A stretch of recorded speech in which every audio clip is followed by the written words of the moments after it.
So, hello everyone. Welcome to this last lecture in this sequence of talks on the Baire category theorem. I've been trying to show that the Baire category theorem kind of stands apart from standard results that we do. Generally, results uh, are part of a sort of staircase where you do one thing, then the next thing, then the next thing, and you gradually build up.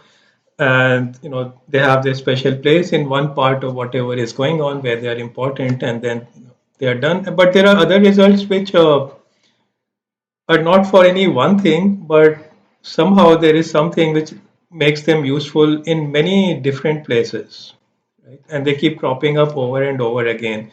And these are techniques which one should specially remember. Faced with a difficult problem, when you say, okay, what should I apply?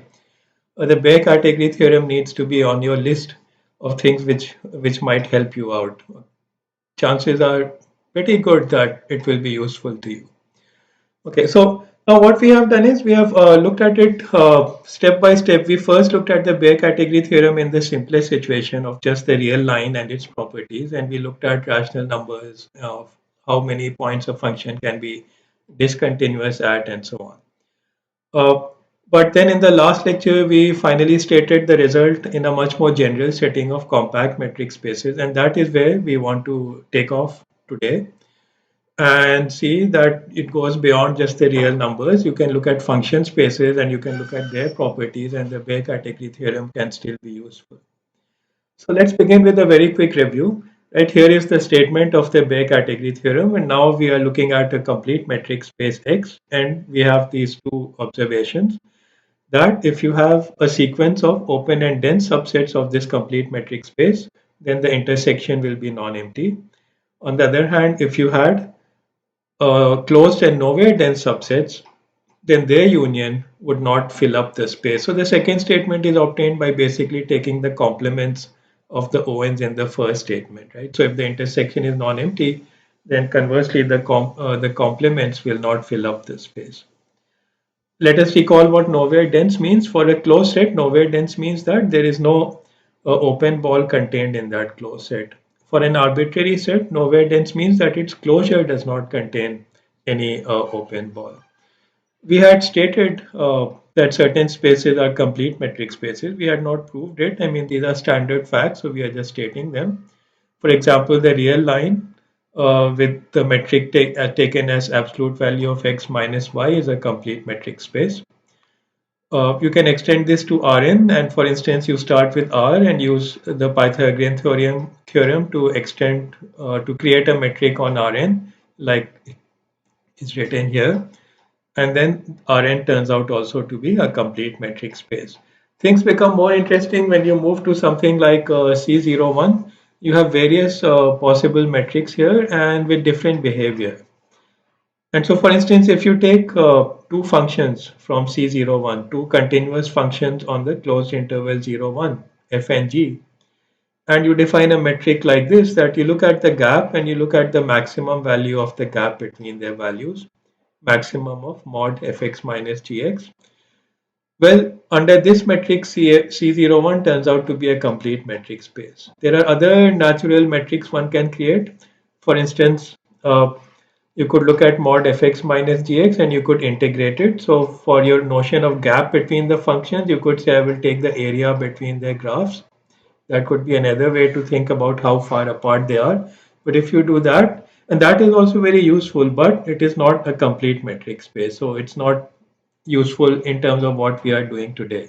Okay. Okay. So this is what we will work with today, and we will prove something using this. Let us note that when you talk about convergence with respect to this metric, the max metric, this is the same as uniform convergence of the sequence of functions. Okay. And so, for instance, the fact that if fn's are continuous and converge uniformly to f, then that f is automatically continuous is one of the ingredients that goes into concluding that this is a complete metric space. Now, what is the result that we want to prove today? That you have functions which are continuous at all points without being differentiable at any point. Now, that is a very famous fact. It was one of the things that happened towards the later part of the middle or later part of the 19th century, which made people realize that there is much more to this concept of limit and continuity than they had realized up till that point. There are subtleties which they had not realized and which only became evident because the notion of function was clarified. And as the notion of function was clarified and became more general, things that had seemed obvious turned out not to be obvious or even false. Okay. So this was kind of a revolution which happened in mathematics at that time. And this was one of the parts of that revolution. Now, this is something which probably every undergraduate would be told by us, but we may or may not prove it. Certainly, by a master's level course in analysis, we would prove this. Typically, we would prove this by uh, constructing through a limit process such a function. And that involves working with some specific functions and knowing their properties very clearly. What the Baire category theorem allows us to do is do it in abstract so that you do not particularly have to worry about any particular kind of function or its properties. Okay, so let me show you how that works. Okay. This is still a theorem where the explicit construction is not so bad, but it is useful to see that you can do it without explicit construction, because then there are more difficult theorems where the explicit constructions, even if found, are really difficult, involve a lot of work, whereas the Baire category approach gives it to you in a very slick manner, much more painless manner than doing specific constructions. Okay, let us begin with looking at some implications of what happens if a function is continuous at a certain point. Okay, what are some immediate consequences? So let's take f from here, a continuous function on 0, 1. And let's suppose it's differentiable at a particular point, which we will call t.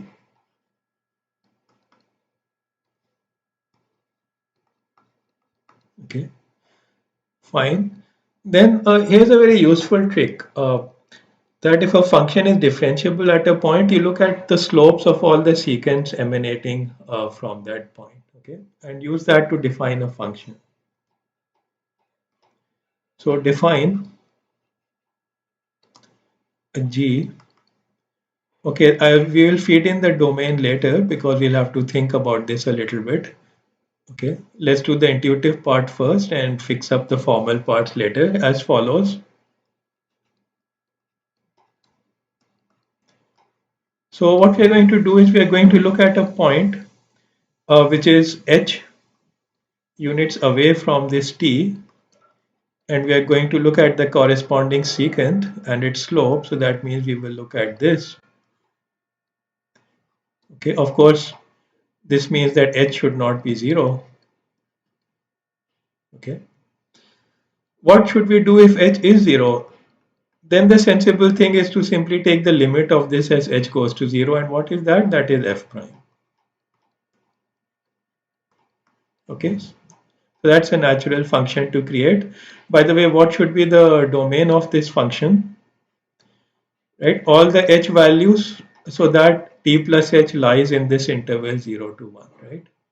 And that means that you go from minus t to 1 minus t. Okay. Okay. Now the point is that this function g is clearly a continuous function.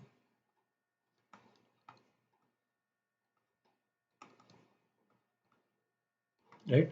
At h equal to 0, it's continuous because you defined it as the limit of its values at other points. At other points, it's continuous because it is a ratio of continuous functions. F is continuous, so this difference is continuous. H going to h is, of course, a continuous function. And the ratio of continuous functions is continuous if the denominator is not 0. So therefore, this g is continuous at all points, right? And it is defined on a closed interval, right? Minus t to 1 minus t. Therefore, it is a bounded function.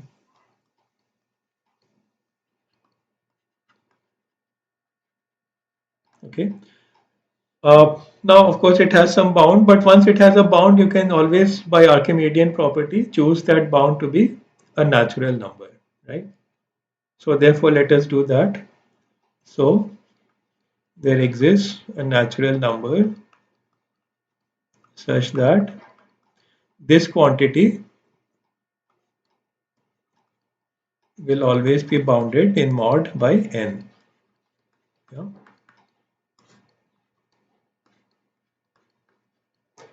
Right, provided h is in the right place.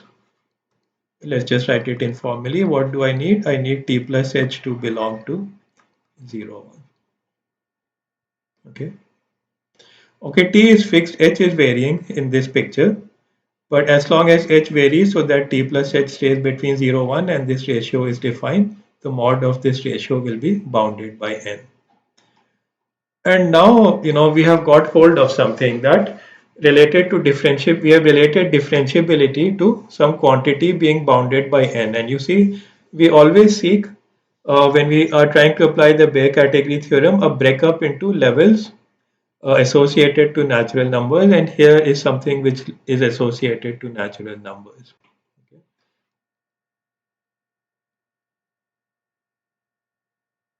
Okay.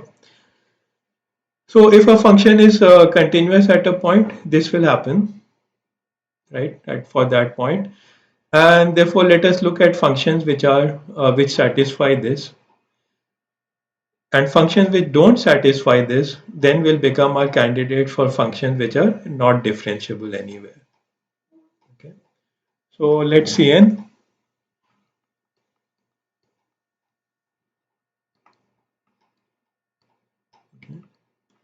consists of those functions in C01. So for which there is a t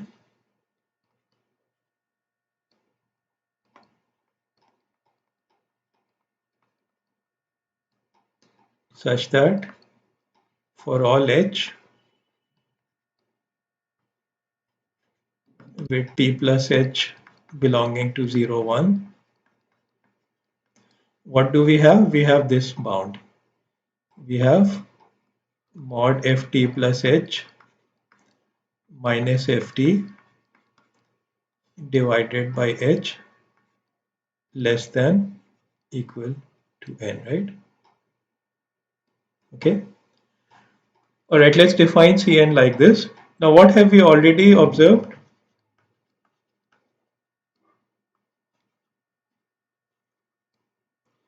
That if f is differentiable at a point,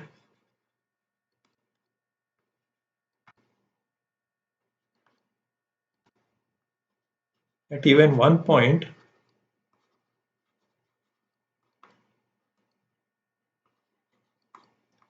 then it will belong to one of these Cn's.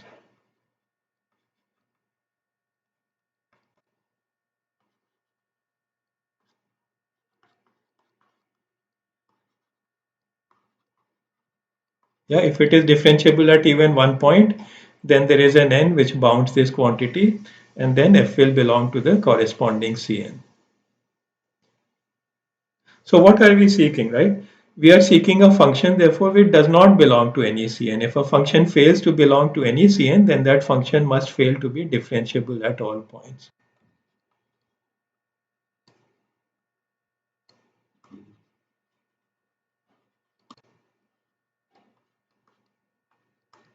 Right?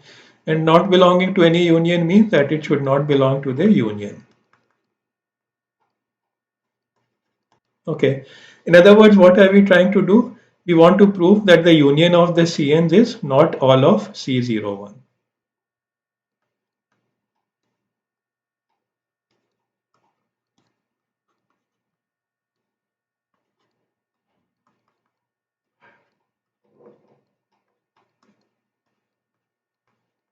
Okay. Okay. Well, here is a countable sequence of sets. We want to prove the union is not C01. C01 is a complete metric space. Then if we keep the Baire category theorem in mind, it would be very convenient for us if these CNs turned out to be A closed and B nowhere dense, right? Because if they turn out to be closed and nowhere dense, then the union cannot be all of C01 and we will have succeeded in completing the proof. Okay, so that is what would be ideal for us. Let's see if it will work out.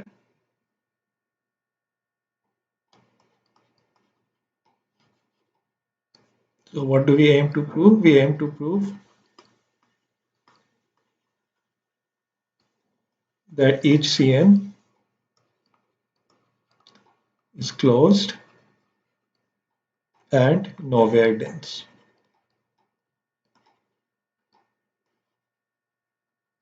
Okay. Let us first begin with the closure part.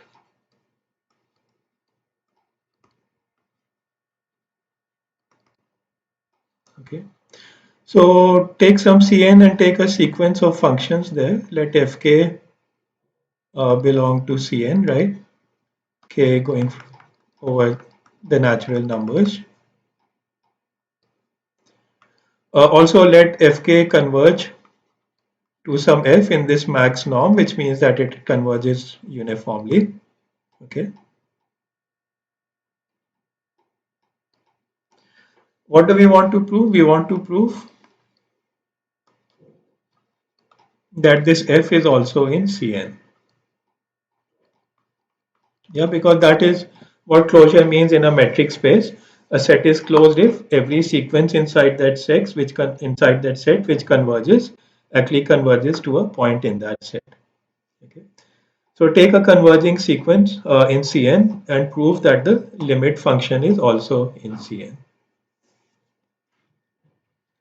Okay.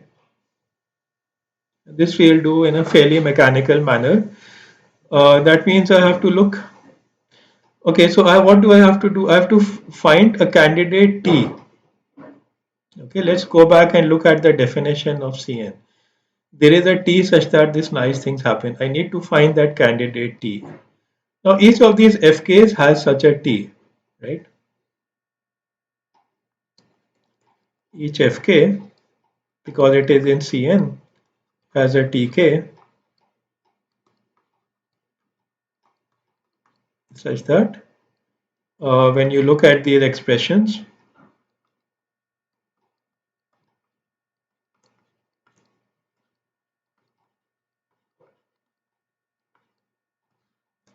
they are always bounded by n as long as your tk plus h is staying within 0, 1. Okay. All right, I've got this sequence in 0, 1.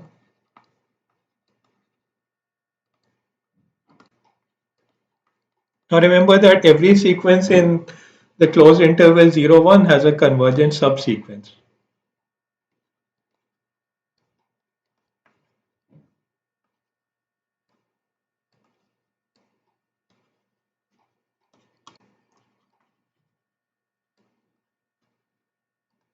Okay. Well, once we have that convergent subsequence, let's actually just keep that subsequence and throw away everything else. Okay. Uh, then I'll take the corresponding f function f k functions from the subsequence, and they will still converge uniformly to the same f, right? Because once a sequence converges, every subsequence converges to the same thing. So let us throw away everything else and just keep the subsequence which converges. Formally, what do we say? We say that we may assume that the original sequence itself converged. Okay. It converges to something, whatever it converges to, let's call it T naught.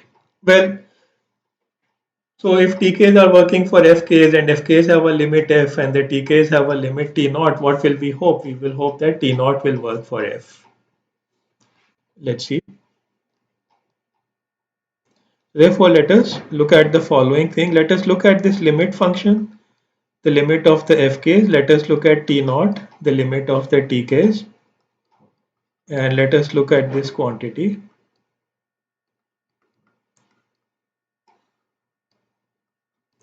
And let us see if this will stay below n. Okay. Okay. Now I need to connect this to the TKs and to the FTKs. So this will take several steps. This is one of those triangle inequality things where you break up a difference into a bunch of differences, changing just one thing at a time. Okay. Usually one manages with two, breaking up into two or three pairs, but here we will need more. So it's also an interesting proof that really pushes that idea to an extreme. Let us see, okay, what we will need to do. So we only want to change one thing at a time, right? Okay, now the first thing that we will say is, okay, uh, let's look at f t naught plus h and what can approximate that. Well, tk approximates t naught and f is continuous. So this is something I can hope to make small, uh, because if I make this k large, then tk plus h will be close to t naught plus h, and then the gap will be small. Okay. Okay, there's going to be a bunch of terms. Okay, now let's start with this f tk plus h.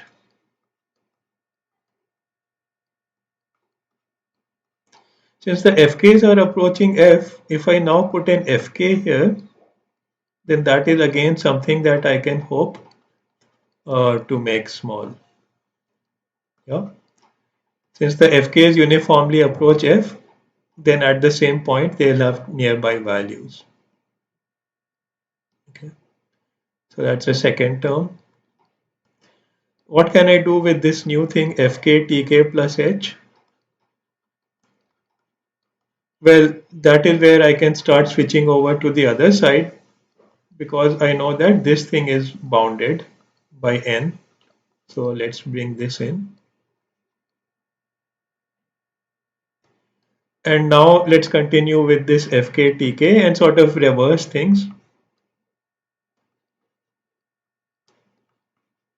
Fktk will be close to ftk since fk will be uniformly close to f.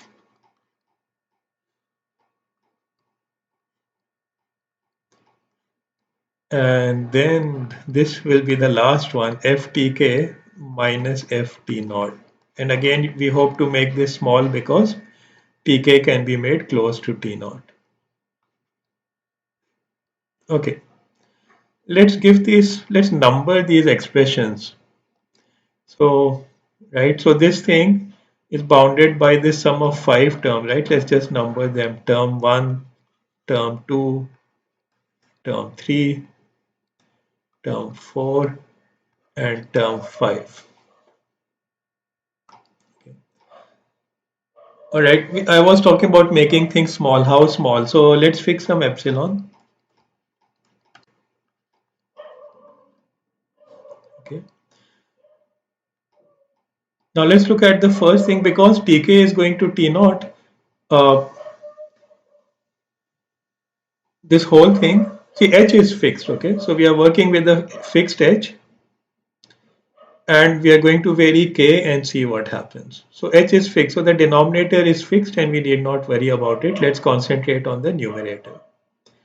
Okay, so I vary k, and by taking k large, I can make tk close to t naught, and since f is continuous, this term will become close to this. I can make the numerator as small as I wish, so I can make the whole thing less than epsilon. Okay, by taking large enough k.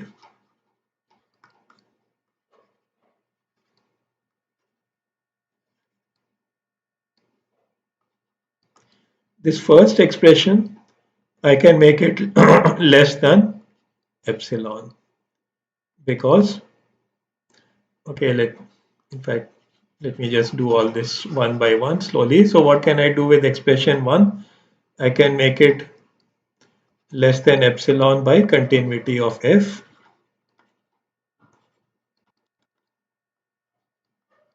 Okay. Now let's look at the second term. The fk's converge uniformly to f. Right? That means the maximum gap can be made small, and therefore the gap at any point would automatically become small. So by taking large enough k, this can also be made less than epsilon. So 2 is made by less than by epsilon because fk converges uniformly to f. Okay. What about 3? Well, 3, I don't make anything happen. It's already there since fk's belong to Cn, and Tk is the special point for Fk, this quantity has to be less than equal to n.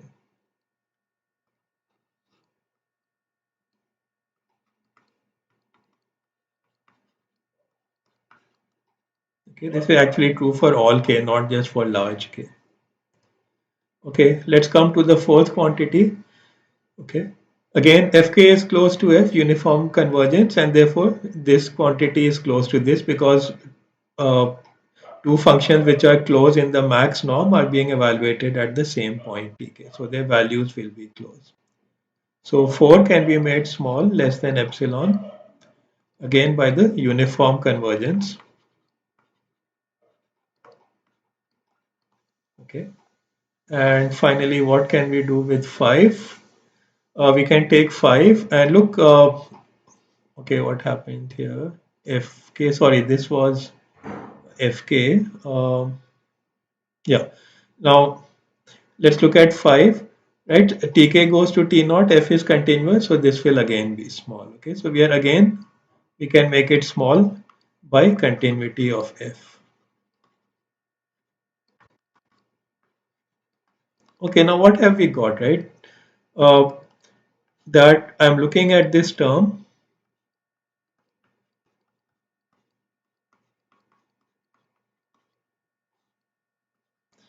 I bounded it with the sum of 5 things, and each of those was further bounded like this. So the middle one is bounded by n, all the others are bounded by epsilon. So I've got this bound. Okay, and this is happening for any epsilon, right? So take any epsilon, and I don't directly get that the left hand side is less than equal to n, but I see that it is less than equal to n plus something tiny.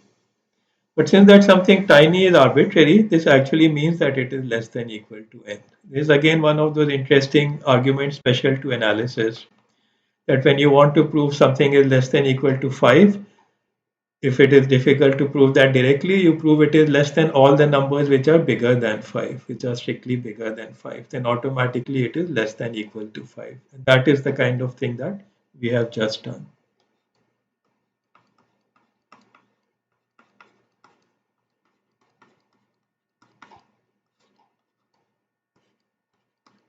Okay.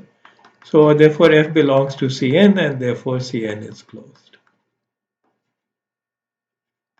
Okay. All right. Let me introduce a page here. Okay. So that's good news. We wanted Cn to be closed and nowhere dense. It at least is closed. Let us also look about the nowhere dense part.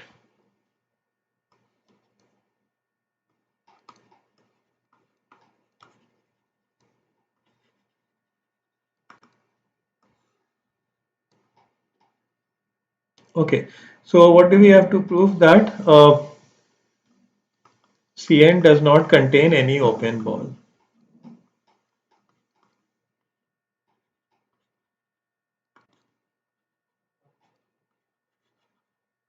Okay. What does open ball mean? So I take a ball, it needs to have some center and it needs to have some radius. Of course, the center has to be from Cn. So G is some point in Cn satisfying that inequality. R is any positive number. I have to show that no matter what G I take in Cn, no matter what positive R I take, this ball is not completely contained in Cn. Okay.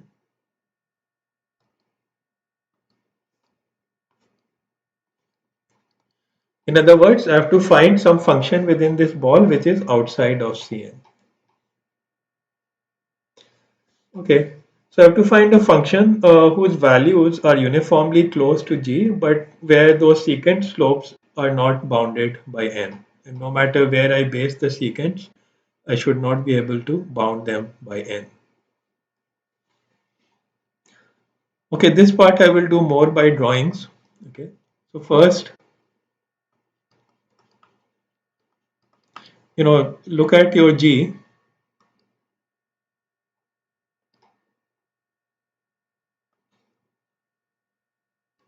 which is some continuous function.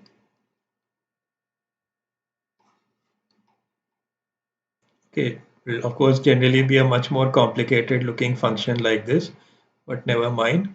Okay. Now, one thing that one can do fairly easily with continuous functions is that you use the uniform continuity so that you can split this interval into parts where the function varies by very little, right? So if you have some epsilon in mind, you can make sure that you can cut the interval into parts on each of which the function oscillates less than that epsilon. Okay. And therefore, on that interval, if I just take the starting and ending values of this function and I join them by straight lines like this, okay, then that will be a much simpler looking function made out of straight line segments and which will always be close to this g because you're close, right? Because of the way within each line segment, within each interval, the function g is not oscillating much. The line therefore stays close to it. Okay. So what we can do first, uh, we can find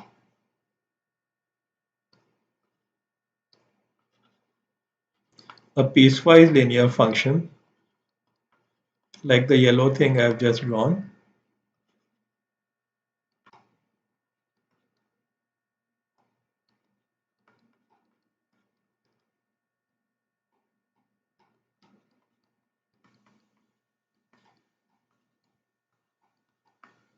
Okay, I can make it as close as I want. In particular, I make it close uh, within r by 2 of g. Okay, now the point is I'll work with this and now I'll find a function which is close to this and which is not in Cn. Okay, here are some functions which what is an easy way to create a function which is not in Cn, and then we modify. Okay, so here is an easy way to create functions which are not in Cn. Look at functions whose graph is like so. Okay, straight lines and up and down like this, what's called a sawtooth shape.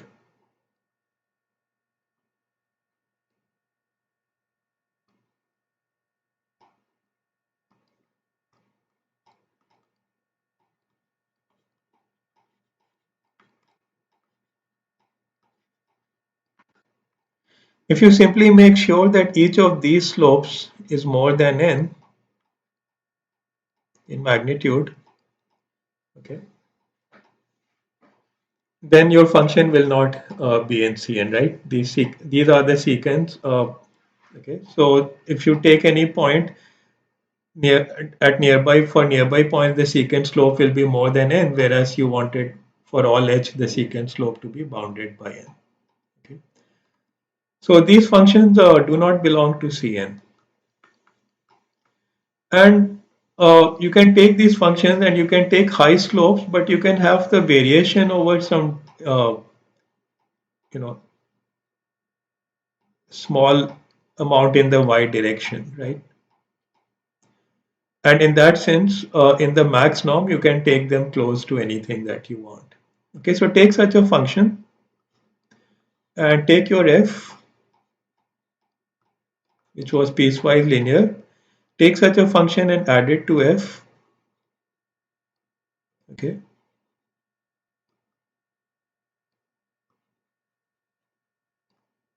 okay. Let's call this function. Okay, what have we have used up g and f, and we have used up so many symbols. Let's call it capital S for sawtooth. Okay. So you take f plus s, and because of the way you have done it, this does not belong to Cn. You can always take the oscillation in s very tiny so that the distance between f and f plus g is less than r by 2. And then, of course, by triangle inequality for metrics, the distance between g and this f plus s will be less than r by 2 plus r by 2 equal to r. And so within that open ball, we have shown the existence of a function which is not in Cn, and therefore this Cn is nowhere dense, and we are done. Okay, our proof is over. We have got these Cn's which are closed and nowhere dense, so the union can't be all of C01, but then we know that anything outside the union is actually going to be uh, continuous and nowhere differentiable. In fact, Bayer category theorem, we stated for the whole thing, you can do it for various parts of the space, and in that way, you can actually prove that if you take a sequence of open and dense sets, not only is the intersection non-empty, but it is actually dense. And therefore, if you take these closed sets, which are nowhere dense, and take the union, not only is the union not all of X, it in fact misses a dense subset of X, right? It misses a lot of points. In fact, there are a lot of functions which are continuous but nowhere differentiable. From this abstract argument, we can see that. Okay, I would like to, do maybe one easy application of the Bayer category theorem to wind up, and then I'll just mention a few more interesting applications. And if you have found this of interest, then I'll also give some references where you can look up this material and more. And I think this is actually, if you have students looking to do some advanced reading projects, undergraduate students especially looking to know something a little bit beyond, then Bayer category theorem is a really nice topic that they can look at. There is no end to applications. A group of students could start doing this together and could find various interesting applications of various levels suited to different tastes, and it would make for a really nice semester long sort of study program. Okay, here's a very quick application that I want to just run through. If you have a vector space, then you have a notion of a norm, right, defined like this. That's basically generalizing the notion of magnitude of a vector. You want it always to be greater than equal to 0. Only the 0 vector should have 0 magnitude. If you scale the vector by some real number alpha, the magnitude should get scaled by mod of that real number, and you should have the triangle inequality. If you do have a norm, then every norm creates a metric, because how far apart are vectors u and v, you ask what is the magnitude of their difference. Okay, and in that way, every norm creates a notion of distance on a vector space. So when this happens, if a linear space has a norm, we call it a norm linear space. I mean, vector space and linear space are the same thing, but somehow convention is that when you put a norm on a vector space, you call it a norm linear space. Okay. And the ones that we have been looking at are actually were all vector spaces, and are actually the things we were talking about are actually all norms. So you look at the maximum value of a function, mod of the maximum of the mod of a function, and that creates a norm on C01, for example. Okay. Now, you can have vector spaces of various dimensions, right? And if you have a finite dimensional vector space, it's basically Rn, so it's easy to put a norm on it and make it a complete metric space. There are also infinite dimensional vector spaces which are complete. For instance, C01 is an infinite dimensional vector space which is complete. Okay. Question is, for instance, if I were to look for a basis for Cn, how big would it have to be? Could it be countable? Okay, or would it have to be uncountable? Okay. So here's an interesting theorem. It says that if you have a norm-linear space whose dimension is countably infinite, then it cannot be complete. And so, for example, as soon as I know that C01 is not finite dimensional and I know that it is complete, I know that I will not find a countable basis for it. Any basis that I find in the usual sense that finite linear combinations should give me all members would have to be uncountable, which is a somewhat unpleasant situation to be in. But that is what it is. Either you are in a sort of trivial situation where the basis is finite, or you are in a difficult situation where the basis is uncountable. The middle thing, when the basis is countable, just does not happen. Okay. It's actually fairly easy to prove this. I will just speak it out. Okay. So imagine that you had a countable basis, E1, E2, E3, right? Then look at the span of the first n of these. That's a finite dimensional vector subspace. Finite dimensional vector subspaces of nonlinear spaces are always closed subspaces. They can't contain open balls. As soon as a subspace of a vector space of a norm vector space contains an open ball, that subspace is automatically the whole space, because by scaling you can get to every vector. So every vector is there. Okay. So they are closed and nowhere dense. That means the union cannot be the whole of this vector space, but the union is exactly the span of these E1, E2, ENs. And therefore, these E1, E2, ENs cannot span the whole thing, cannot be a basis for it. Okay. So that's another interesting application of the Baire category theorem. And I'll just state a few more. Okay. I mean, because these are all sort of related to things that everybody knows. We know that if you have continuous functions and you take the pointwise limit and you get a new function, that function need not be continuous. Right? Uniform convergence guarantees continuity, pointwise convergence does not. But here's an interesting thing. Sure, need not be continuous at all points, but it cannot be too discontinuous either. It will have to be continuous on a dense subset of R. Okay, that's an interesting thing.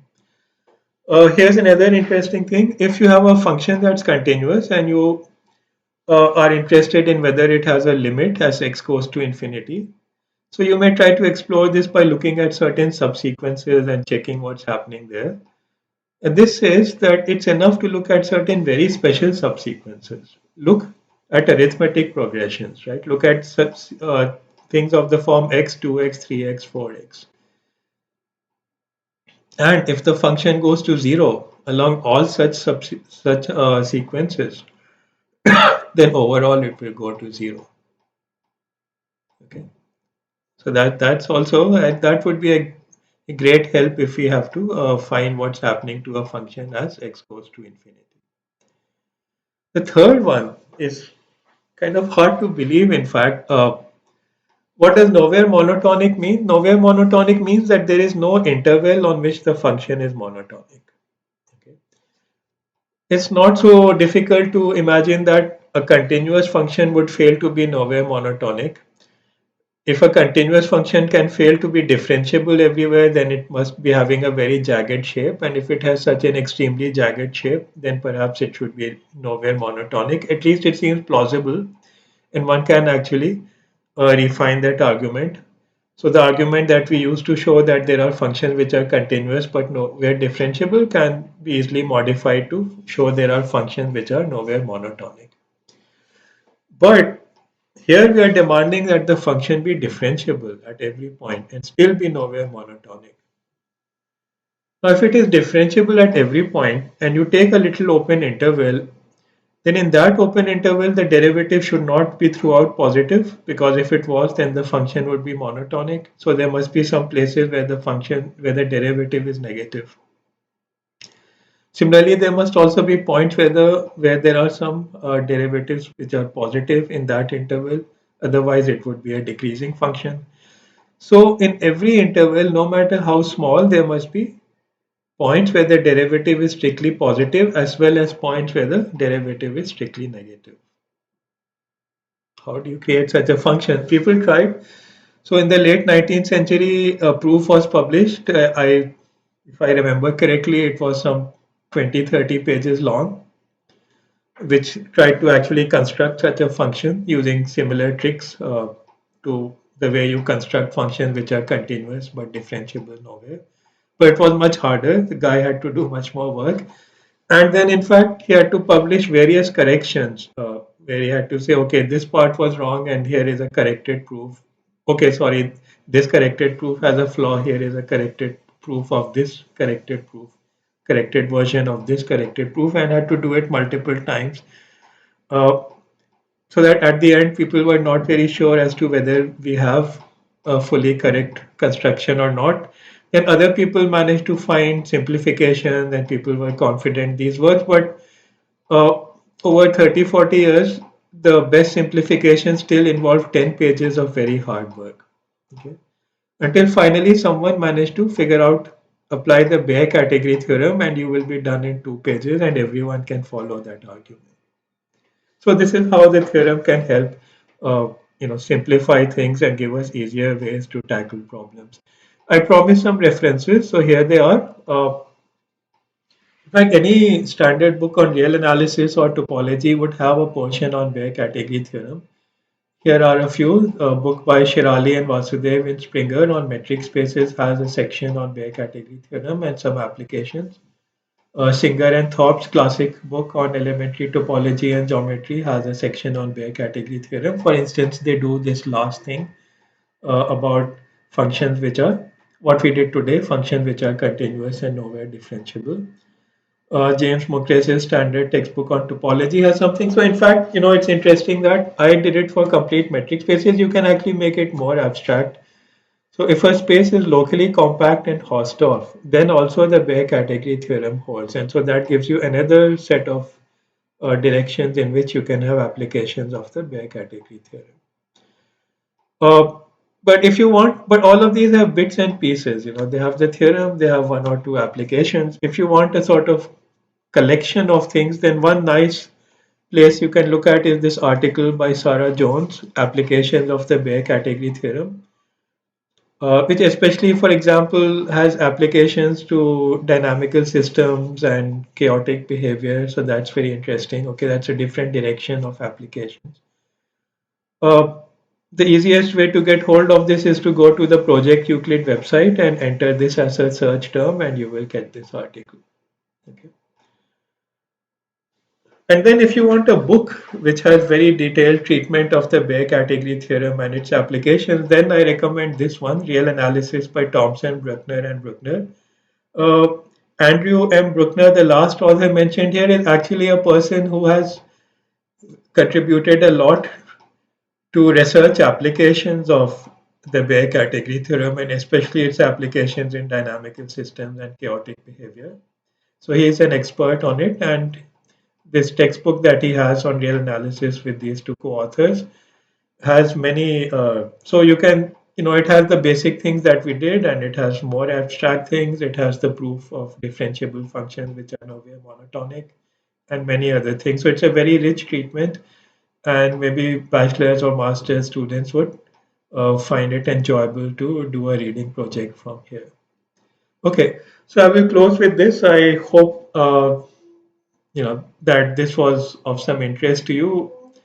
I was looking for a topic which would involve various things, which would be at a middling level that could work for undergraduate. That as a teacher you could use to either interest undergraduate students in more advanced things or even master students. But they see a lot of theory.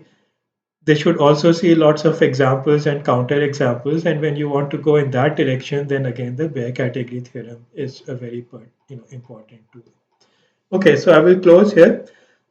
If you have watched till here, then thank you for your patience. Okay, I enjoyed making these videos. I hope they have been of some use to you. Okay, thank you and take care.